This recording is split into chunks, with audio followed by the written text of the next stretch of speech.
He doesn't have to. Doesn't have to. It's just the. But you did send it to the. You did send your thesis to him as well, right? Of course. Very good. Okay. Yes. We'll get started, I think. Thank you all for coming. I'm very pleased to introduce Brad Alred, who we know around the department. He's been around for a while now, defending his master's thesis.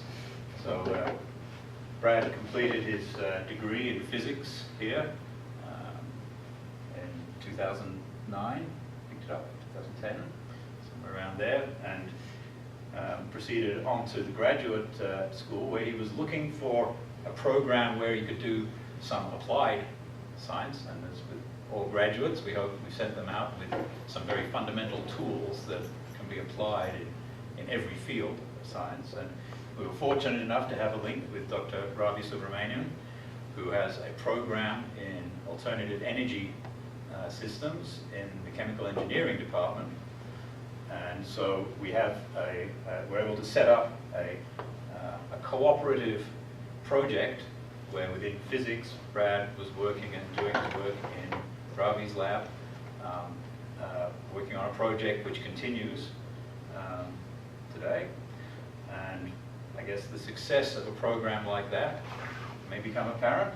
And so Brad, perhaps you can tell us about improving the photocatalytic hydrogen yield of bismuth titanate via ion substitution. Thank you. Thank you guys for coming. I'm going to be talking about the Bi2Ti2O7, call it BTO, or FeBTO when the iron is included. But before I start, I should thank Dr. Ravi for supporting the project, and Dr. Garland for all the help you've given me, committee for your time, and of course my wife for vast amounts of patience, or at least being good at pretending. And everyone else who supported this, it wouldn't have gotten here otherwise. So there are a lot of efforts toward finding a means to produce hydrogen as a fuel to enable a renewable energy cycle. And if you look up here, you see all this blue and white. That's water, has a lot of hydrogen in it. So in this work, I'm trying to use that water in a chemical process with a catalyst, and titanium dioxide is a favorite there, with some light to free that hydrogen from the water. So here I'll talk about the creation of the catalyst, which is the BTO, its characterization, and then show you how well it works at making hydrogen. In case you're wondering, this work happened right about there, as best we can tell.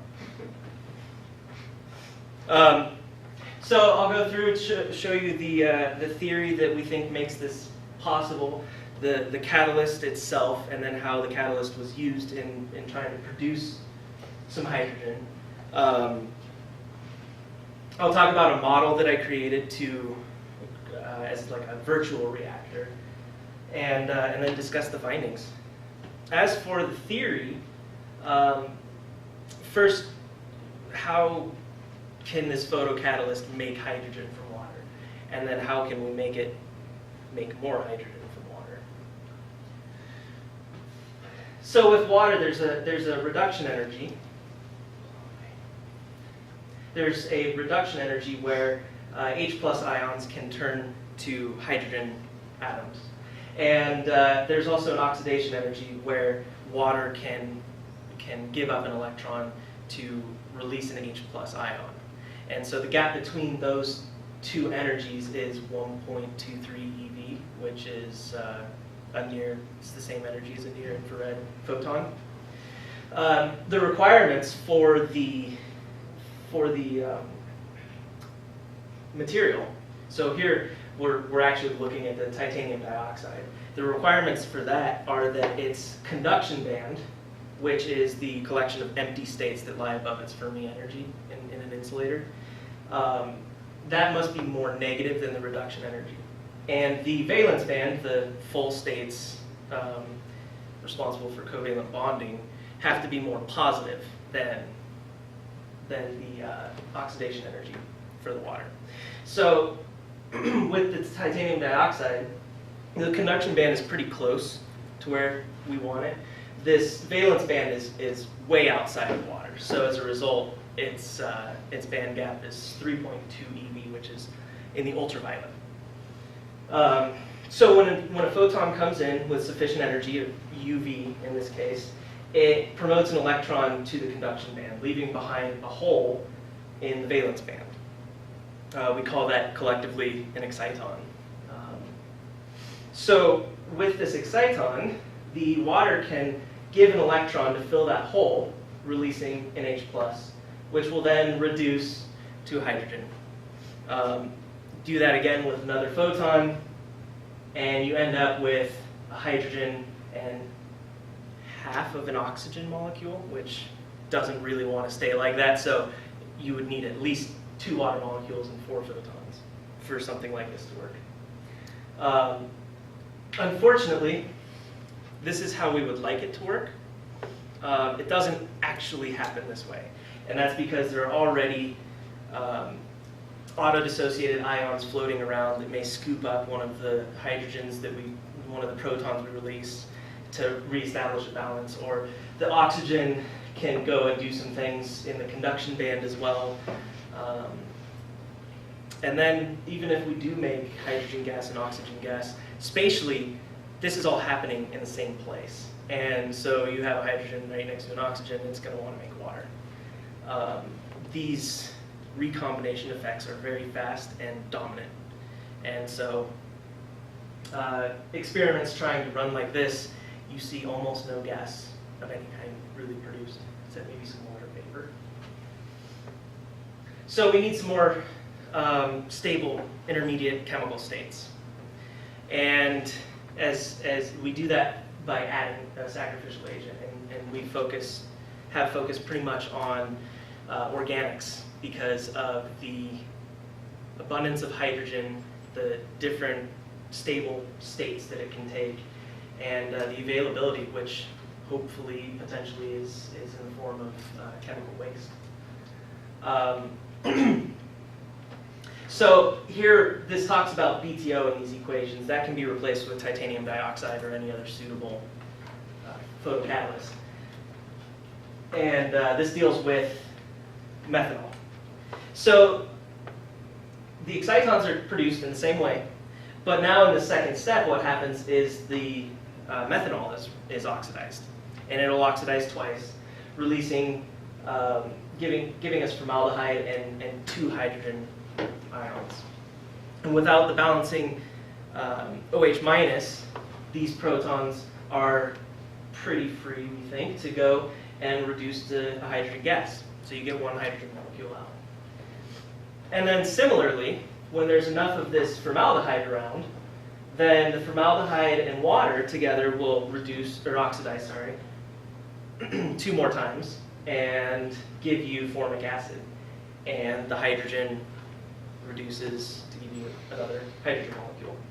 And then again, the formic acid dissociates, it oxidizes the CO2, and another pair of protons is produced.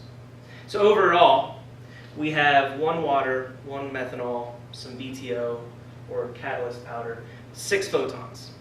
And we get out the catalyst, of course, and 1 carbon dioxide, 3 hydrogens. So this is the same number of photons per hydrogen as we saw had it been done purely with the water.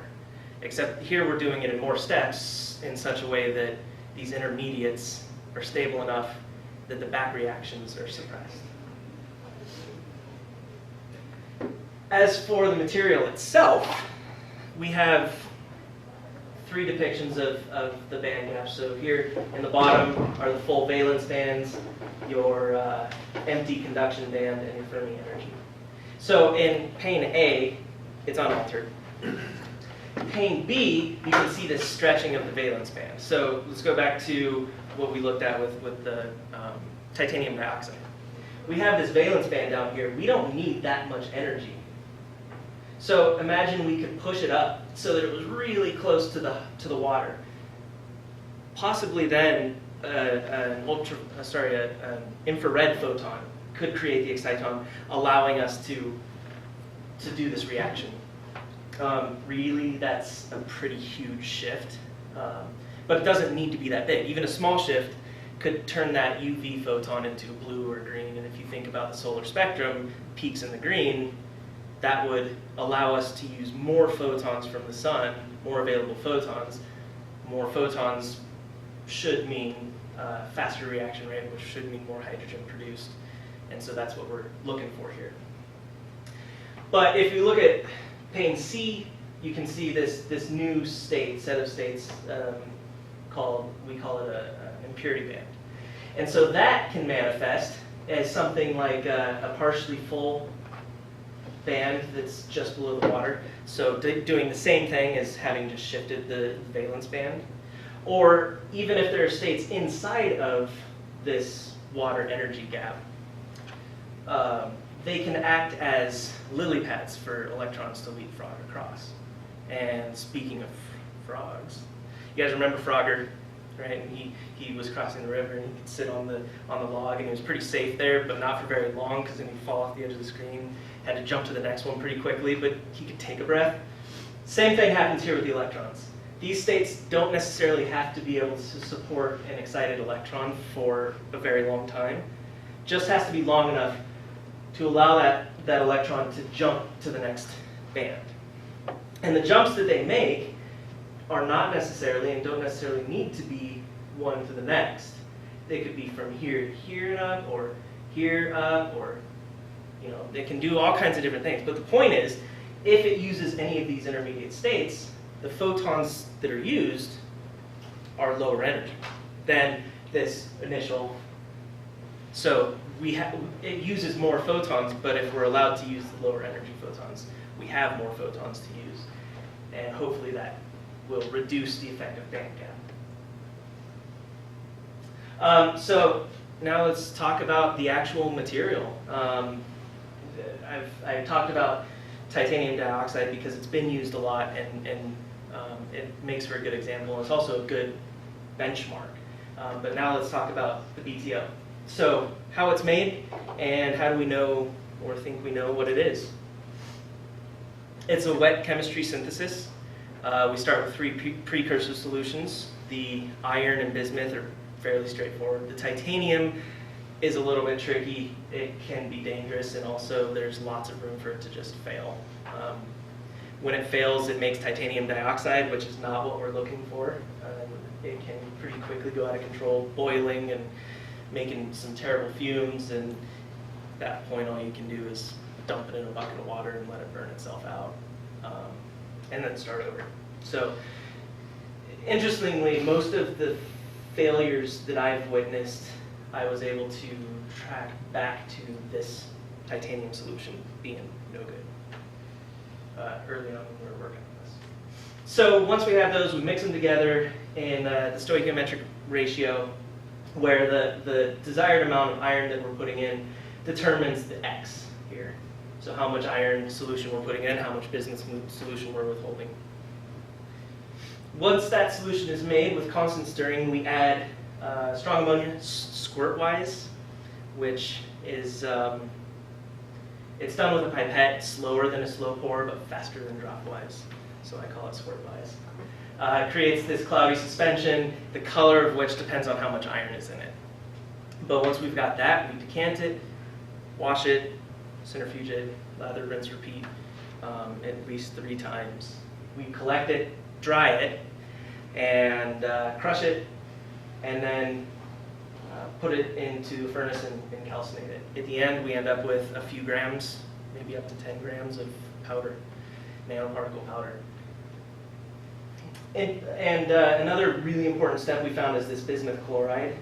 When we're doing it in the furnace, the idea is to raise the vapor pressure of bismuth within the crucible to keep bismuth from coming out of the powder. And remember that, we'll come right back to it. So here we've got our first tests. when it comes out of the furnace, the most obvious thing is the color and texture, so I made a habit of comparing it to already characterized known samples of the same iron content and see if it looked the same. But the first real test was powder X-ray diffraction. And so each of these peaks are given, and they're compared by relative intensity and position to values that are kept in the JCPS, Joint Commission on Powder Diffraction Spectroscopy catalog. And they have associated each peak with a certain Miller index plane on the crystal. So we compare it to that and we say, yes, this looks like what we wanted. This is the pyrochlor phase, which is A2B2O7 bismuth titanate. You've made what you wanted. Congratulations. So this is a pure sample of BTO. So going back to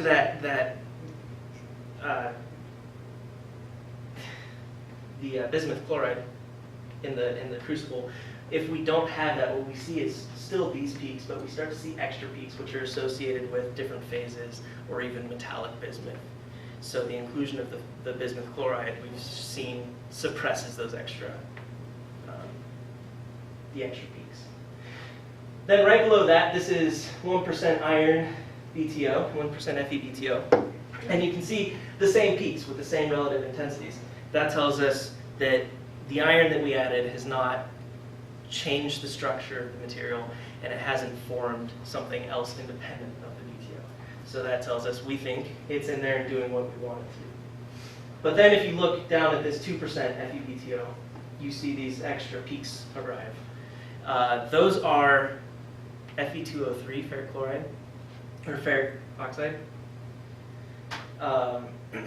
They're very small, so the comparative heights of these with the BTO peaks tells us it's probably not very much, but is it all of the iron or just some of it? So we made a sample where we mixed the same amount of iron in the form of iron oxide with already prepared BTO and ran it through, and we saw these peaks were taller in those samples. So that tells us some of the iron has the ability to come out and make iron oxide. And not all samples of 2% or even 3% show these extra peaks, but the occurrence becomes more common as the amount of iron is increased. And then this last one is the same 1% BTO sample, except this is before photocatalysis. So this is brand new. This is after we've run it through the reactor. Looks the same, which tells us it should be acting like a catalyst. It's not changing the material. So then we go and we look at the spectrum of the samples. And already you have pure BTO here, or here it's called 0% FeBTO. And then 1%, 2%, 3%. And already the cutoff for the BTO is down here at longer wavelengths than the titanium dioxide shows, which is over here somewhere. But as we add the iron, you see this shoulder arising, and into the longer wavelengths. So just as another confirmation that we're not making a whole bunch of iron oxides when we do this, we took that same sample that was mixed up, and visually it looks pink instead of the yellowish, so that's a good sign. When we ran the spectrum, we see the BTO peak, and we see a real broad, low iron oxide peak that we don't see here. So, further helping us confirm what's going on. So in this experiment, we're running mercury vapor lamp, and just for reference, these are the emission lines of a mercury vapor lamp. And the really interesting ones to me are these three lines, because the BTO can pick a little bit of that up, but the 1% all of a sudden is able to absorb a lot more of that light. They don't necessarily help in the reaction, but they could. Then we look at a scanning electron microscope. For A, we have the pure BTO, then 1%, 2%, and 3% again. Physically, they look the same to me. The physical appearance is not changed by adding iron. So another promising And then with the transmission electron microscope, this sample is 1% BTO, 1% FeBTO. This spacing of 0.32 nanometers corresponds with the first peak that you saw in the XRD, the X-ray diffraction spectrum. It's the 622 plane of the material. And then inset is a selected area electron dispersion? Diffraction. Oh, I lost the word. We haven't done a whole lot of analysis with that, but I'm pretty confident that it'll just further show us what we've seen in the X-ray diffraction. Okay, so let's talk about how we have this material. What do we do with it? First, the actual experiment, the way it's set up. This is a picture of the thing and a schematic. So on the outside is an outer vessel of borosilicate glass that we put in there 250 milliliters of deionized water, 50 milliliters of methanol, 150 milligrams of photocatalyst, the BTO. That gives us a 5-to-1 ratio, 300 milliliters of liquid. It's got a stirrer in the bottom that constantly spins and keeps it mixed up. In the middle here is a water-jacketed quartz immersion well. So the quartz allows the UV to pass through. The water jacketing is just for cooling, because inside of that is this mercury vapor lamp, 450 watt mercury vapor lamp, and it gets warm quick. So here we have a sparger tube. We bubble through pure argon to try and flush out any other gases that are inside the reactor, and possibly try and degas some of this solution down here. On this side, there's an exhaust tube which goes down into a water bath and ends up in this downward displacement measurement column. So this is full of water, and when gas is released, it comes out and bubbles up to the top, where we can measure the volume and take samples.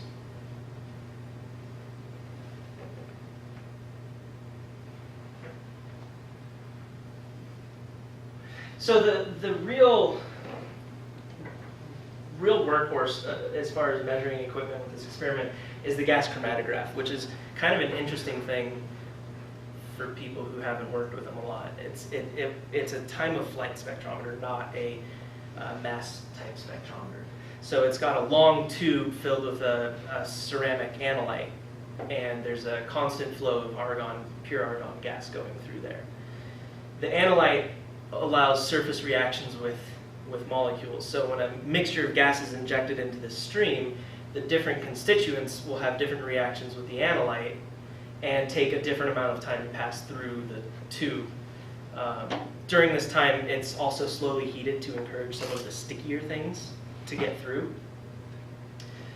On the back end, on the exhaust end of the tube, is thermocouple filament that measures the heat transfer with the gas flowing through it. So different gases mixed in with the argon will change how the heat is transferred. And so as this goes through, we see at certain times, statistically, we think most of this chemical should be coming through, and we see a Gaussian peak of voltage at that time. But we don't know from first principles what any of that signal means. So the only way to know is put in known amounts of known samples to identify a peak, and then find out what the area of that peak tells us about the amount of gas that we have. So lots and lots of calibration with that. When we switch the light on, it takes about 10 minutes for the lamp to heat up. We see lots of bubbling during that time, almost no hydrogen if we even are able to detect any. It's barely measurable. But once the bubbling slows down, we take a 1 milliliter sample with a gas-tight syringe, run it through the GC just to verify if there's any hydrogen in there at all. And we bring the water level in the column back up to make room for the gas that we're going to be making. This gas chromatograph, because it's time-based, a scan takes 16 or 18 minutes, and then I ran it through a 5-minute bake cycle to make sure water wasn't in there causing problems. So we take measurements every 20 to 30 minutes. We're limited by the speed of the gas chromatograph.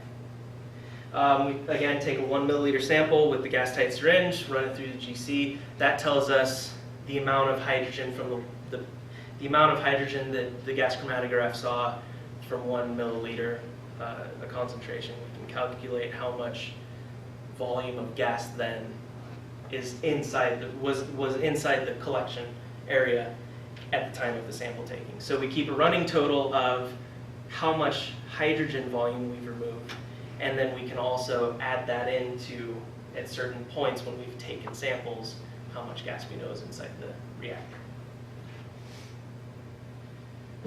So at this point, we have enough has gone on to have data, but instead of showing that to you, I'm going to build some suspense and talk about this model and why this model is important, how it works, and then also what the model tells us. So why it's important is this whole setup with the reactor, there's lots of room for things to happen that I don't understand. And I wasn't confident that I could trust the measurements I was taking. So I figured if I could explain well enough how this reactor works to mimic the results, then that tells me that I can be more confident in what I'm measuring is actually what I think it is. So that's one reason. The other thing is there's a lot of areas I know what I'm putting in, I'm shining light on it, and I know what I'm measuring on the other end. But everything in between, I can't really measure. So I don't know things like how fast is the reaction happening, or how much gas is still inside of this main vessel and never made it out of to be collected and measured. So I wrote this with C, and I should point out clearly that this doesn't actually calculate anything regarding the reaction. It's purely the physical measurement scheme. So I provide the value as the reaction rate, and then it takes that and calculates the rest. So it takes in some parameters up here. Most of those are things I really carefully measured: volumes, temperatures, times, pressures. The one unknown there is the reaction rate. That's really guess and check. But I do know what I should expect on the other end.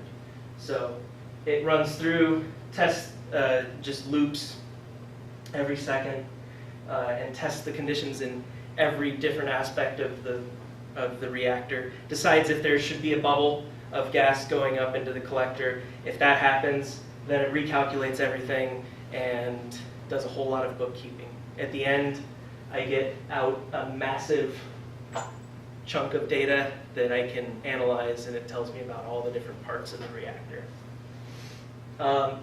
So let's look at what it tells us. First thing I started with is I wanted to see if this was showing me behavior that I was able to actually witness in the experiment.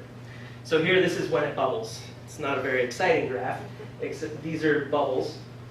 But we see here it takes a couple minutes for it to start bubbling, and then it goes nuts for about 10, and then it starts to slow down and settle into this steady pattern. Perfectly matches what we saw. So that part's working. What about the amount of gas that's in the collection tube? So it doesn't match up very well right here, but remember I said that has, if any, hydrogen in it. Barely any. So the rest of that I think fits well enough. I'll call it acceptable for now. So how much hydrogen does it say it released into the reactor as a function of time? This is a snapshot of every second.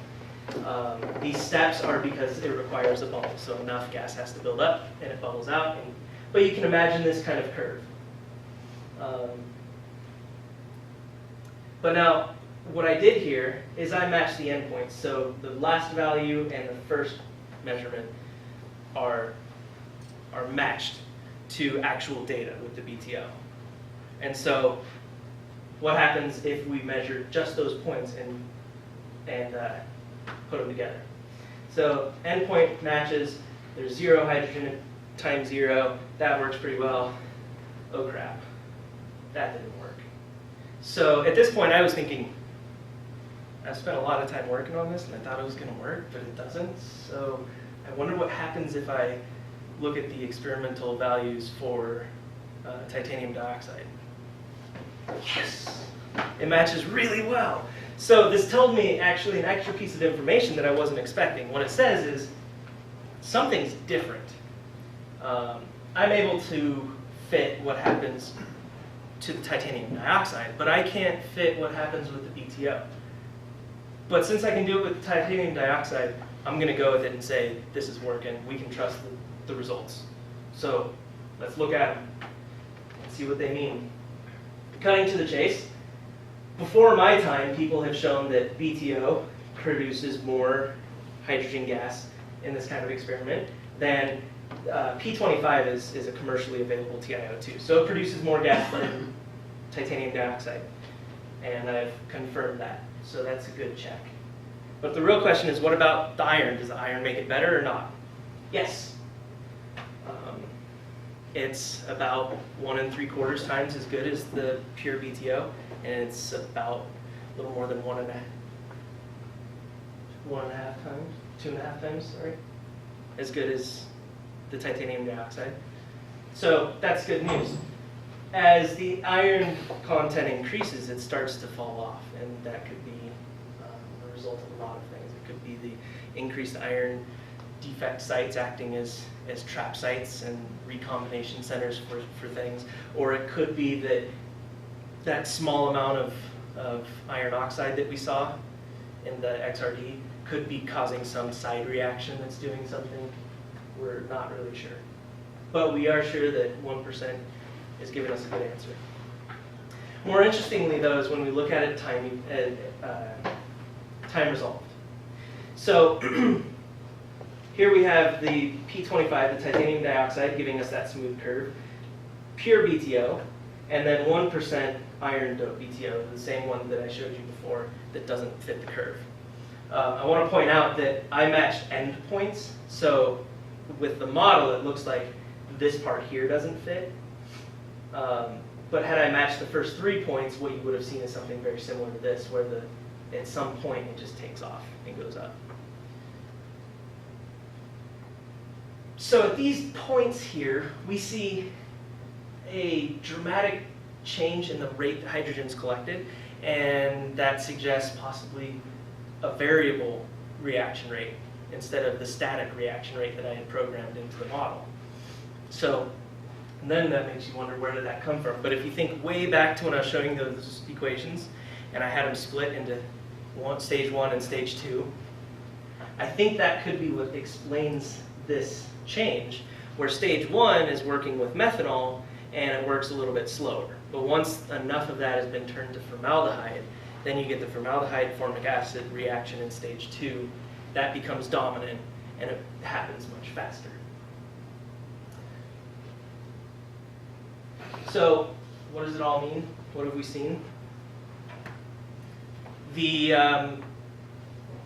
BTO is about 1.5 times, or sorry, is almost twice as good as the titanium dioxide. But the inclusion of the BTO makes it almost 2 3/4 times as good. So the iron is helping. The data from the model and the data from the experiment seems to indicate that there could be a variable reaction rate for the BTO. In literature, I have seen that shift reported in titanium dioxide, but instead of happening at 1 to 2 hours, it happens at 8 to 10 hours. So if we can have that happening earlier with the BTO, faster rate for a longer time, more hydrogen. So again, from the model, I said I would like to know what's happening in different parts where I can't take measurements. The experiment shows that we're making we're collecting tiny amounts of hydrogen, only like 0.2 milliliters after 2 hours. But the model tells me, well, you may have only collected that much, but you really made almost 10 milliliters, which is a huge improvement, huge difference. And this still can't compete yet with the dominant methods of producing hydrogen gas right now, but this is a step in the right direction. And I think that if we can take the things that we've seen, the effects of changing the band gap, and possibly figure out specifically what's causing that change in reaction rate, if we can exploit those things, it could be possible for photocatalysis to fill a hole and be a part of a renewable energy cycle. So I'd love to keep working on this, and I want to see it pushed forward. And so this is where I'd like to see it go in future work. I think the reactor design can be changed to allow better control over variables and environmental impacts, and give us real-time measurements instead of waiting for 20 or 30 minutes. And also we can measure the total hydrogen, not just this representative sample. And with that reactor, we can look at the we can look with more sophisticated tests where exactly is the iron going and what is it doing to this material. And then try and determine what exactly is causing that rate change, and can we affect when and how it happens.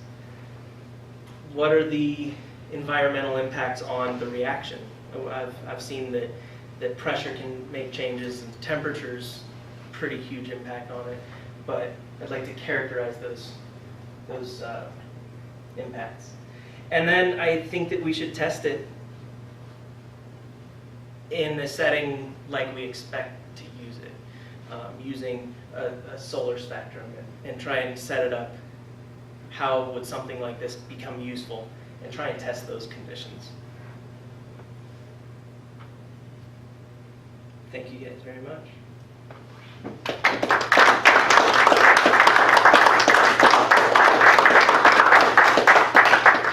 I'm sure Brad would be happy to field questions. The audience. Difficult questions, preferably. Excuse me.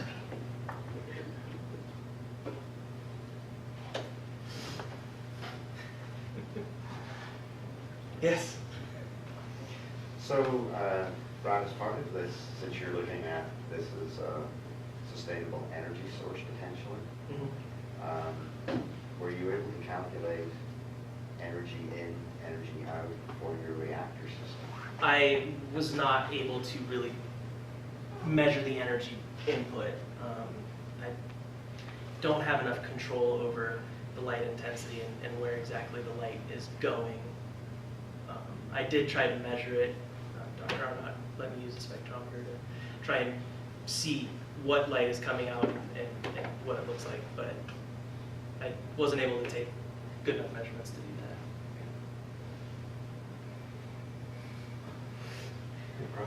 that. I was wondering, you mentioned you collected, well, you think there was 5 times more hydrogen actually being produced than you were able to collect? Yes. Something of that order.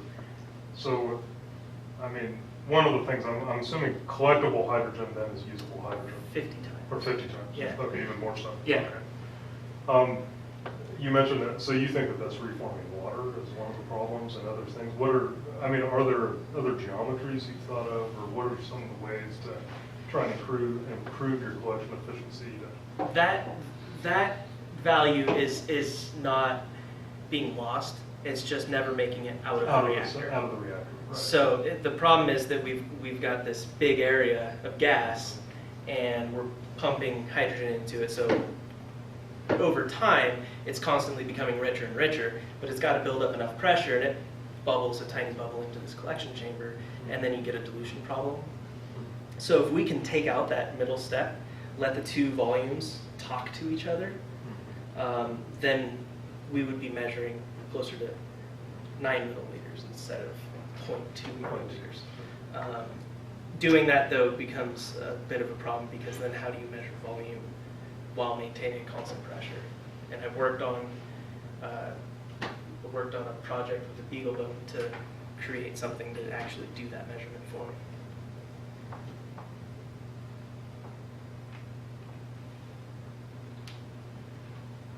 No more questions? Oh, I can come up with something. Too late. Waiting for that. So what would be another way to measure your hydrogen than your hydrogen content, the hydrogen you're producing? What other mechanism, what other techniques could you use? What I would really like to use is there's a surface chemistry measurement that's possible. There's a company in Silicon Valley that has received a grant from the DOE to develop a chip that is sensitive enough to do this, and it works.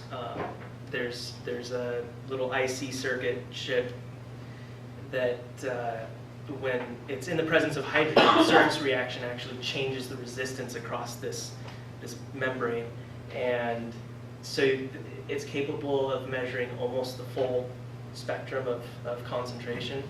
I think it goes 0.5% to 99.8%, and it's real time, because then I'm just measuring what's the voltage across this gap and convert that real time into a volume or a concentration. And then your initial bubbling. Mhm. So you said when you initially turn on the system, I assume when you initially put light on it, it starts to bubble. Yes. And what's going on there? What processes are taking place there? It looks like it takes about 2 minutes, almost 2 minutes, for the lamp itself to get going. It heats up and you start to see the full spectrum, the full mercury spectrum show. At that point though, it's very hot and the system heats up a lot. Even though we're cooling it, it's too hot to touch in some places. And so I think it is purely thermal effects, the expanding gas bubbling out. And I'll keep going. I got a comment Okay. to follow. So would it be better then to outgas your system before you even turn the light on? Just heat the whole thing up thermally before you turn the lamp on? That would be a good choice. Instead of doing that though, in redesigning the reactor, I would like to have total control over the temperature. Change the geometry so the lamp is outside and the reaction is happening inside of a tube that's water jacketed, and instead of preheating it, actually have a dial and I can say, I wanted it 50 degrees this time. And then I can do the temperature tests. And then you said there are potentially two rates. There's a methanol rate and a formaldehyde rate. So if you put any thought in how to tease those apart? I've put a little bit of thought into how I would do that. I have not come up with a real good answer on how to do that, but I think that if we can just if we have a better, if we have better time resolution, we can see where that change happens, and then run some tests like put in formaldehyde and see how that runs, and put in formic acid and see how that runs, and start to play with some ratios of seeding it to try and create those conditions and see if that's what's causing the change. But I think one of the things we need to do is figure out when exactly it's happening. And is it a shift or is it a gradual increase?